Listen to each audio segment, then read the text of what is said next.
Hi folks, here we are once again in the green screen professional studio um, with all my professional lighting with the lights I use for the car. But this time I got a little better lighting. Sorry about the last video with the bit of shading and stuff like that in it on like the knife video and that. But I finally put a light on my phone camera here. So we're going to do a axe and saw video. And I guess we'll just start off with the axes here. What we have here at the top is a cold steel, one of those Viking type axes, and I've cut it down to and put a big rubber knob on the end of it there because it's the exact length I need for a cane for my old gimpy knee. But I'm working on a sheath for it, and then like a padded type of handle, sheepskin, something fancy, just because it's a little crazy. So, but it's fun. So the next one down, we have a beautiful example of a Grand's Fures, and if I said that wrong, try not to write me a 3-page letter on some of these names. Yeah, just put in a correction. I can take it. But that's my brother's axe. Let's see. Let's flip it over here. Yeah, there's the name and all that stuff on it. It's got this gorgeous kind of tiger stripy handle on it. But the next one down here is my kind of fancy collector's item. Apparently now, I bought this at Canadian Outdoor Equipment from Tim there. He actually asked me if I still had it and said it was a collector's item. I don't know. I'm going to collect it to cut wood with eventually. I put the fancy leather thing on it on the end of it there so that it looks cool. But yeah, that's a Les Strauss axe that he had made up.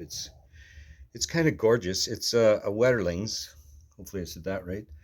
Um, yeah, but it's a beautiful little axe, and hopefully I can use it to hack out a few trees and stuff and have some fun in the bush with it. This is my brother's, another one of my brother's axes, the Grand's Fure. That would be a small forest axe. Sorry, the first one was the Scandinavian. Yeah, the bigger guy rather. And yeah, this one here is the small forest axe, and he's just working on that leather on the top. That's why it's not tied up. And that's I was touching up against, doesn't look good. But yeah, he's working on that right now. So that's a beautiful axe. These axes, those Grand Fures axes are fantastic. I did see a video where a guy had one where maybe there was this problem with the steel, but other than that, I've never had a problem with them. And I'll show you one here. That's a handle for this axe. Now, as you can see, this has been beat on really well.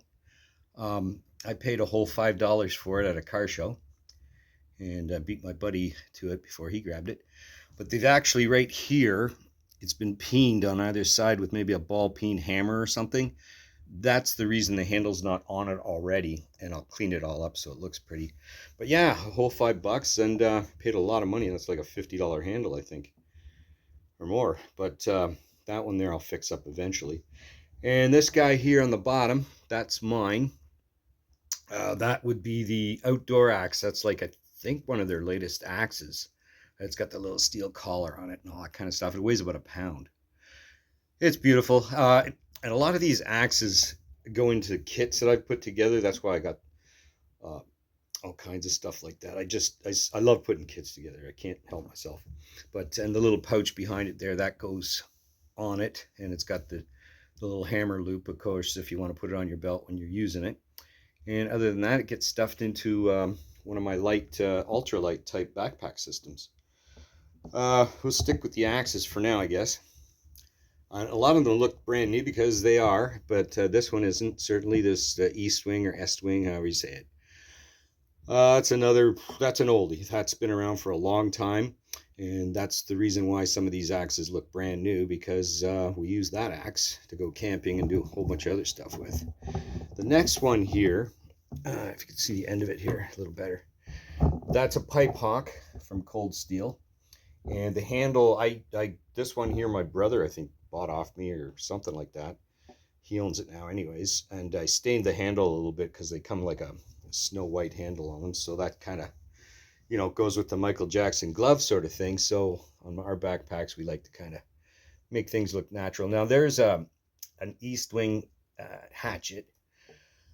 There is the other one with the blue handle. I like this one here, the old school type of one with the stacked leather. The one tip I can tell you on it is that handle, you might want to sand it. I actually got to sand it a little more.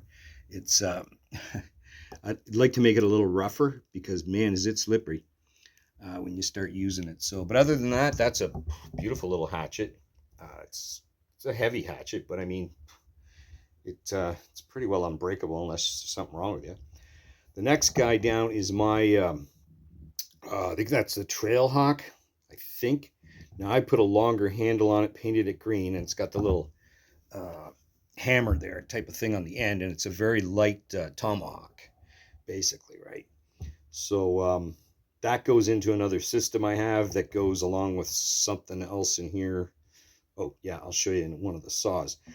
Now this guy, the next guy down, is that would be one of those Hudson's Bay type of axes. Oh geez, what did they got? A Norlin, yeah. Let's see if I can. I don't know if you can still see the Norlin on it.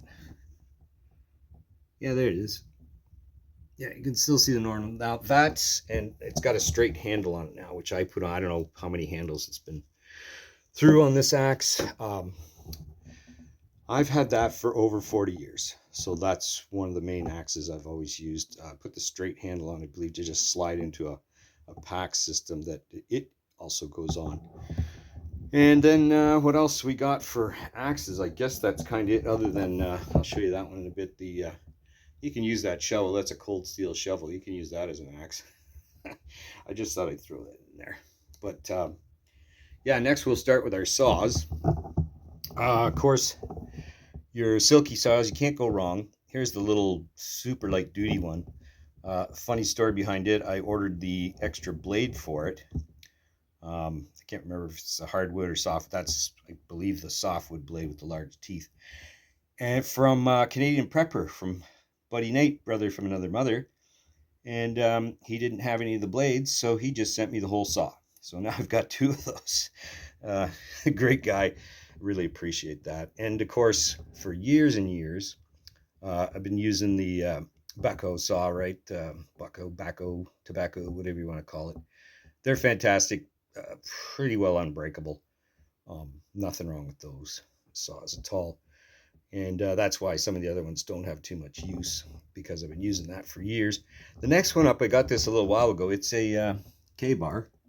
There we go, K-bar. And I just thought it looked cool.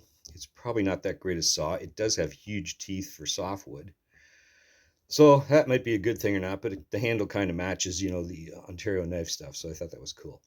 The next guy up is the Gone Boy, and it's got the hardwood blade on it. Can't go wrong with a Gone Boy.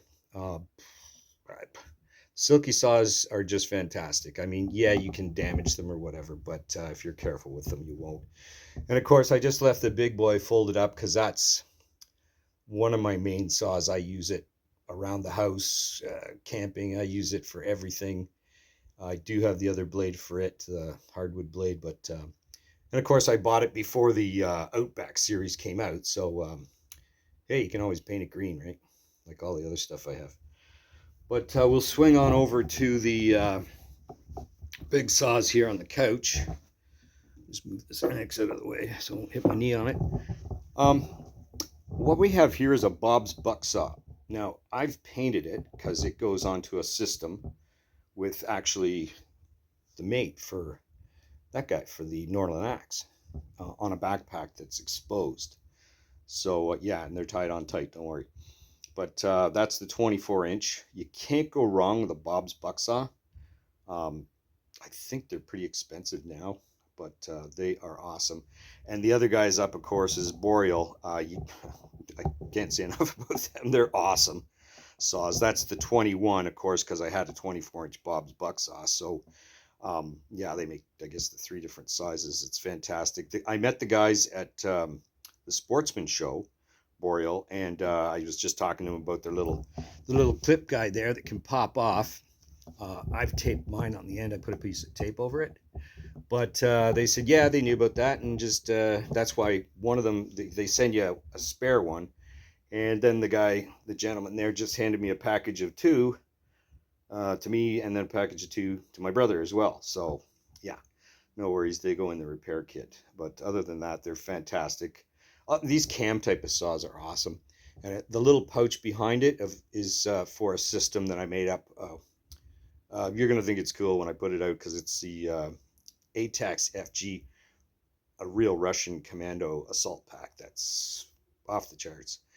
But that's part of the system that is in it, along with the with my little Trailhawk there, painted up green. It just slides down and beside the side pouches, either one of them, and then there's a tie built right onto the case here, so it ties up and everything, so it can't escape. I think there's 2. There might be 1 on the back as well. The other guy here is something my brother bought years ago, so it's ancient. It's really light. I guess it was like an ultralight saw that people used back in the day. It's kind of a strange design. It goes together. If your hands were cold, it'd be tricky to put together. The only thing I don't like about it is in behind here. You can't really see them on the camera, but in behind the blade, and it's like I don't know what it is, an 18-inch or 20-inch blade, but they have these plastic little you can see it sticking out there a tiny bit. They have these plastic doodads on the end of it, and for me, that's like a no-no. I mean, you could modify it to put some kind of little nut and bolt on there, but I mean, to have to buy a separate blade for it, which he probably has, but you know, it's kind of a pain in the rump. But yeah, that's one of those weird saws from back in the day, but it's cool.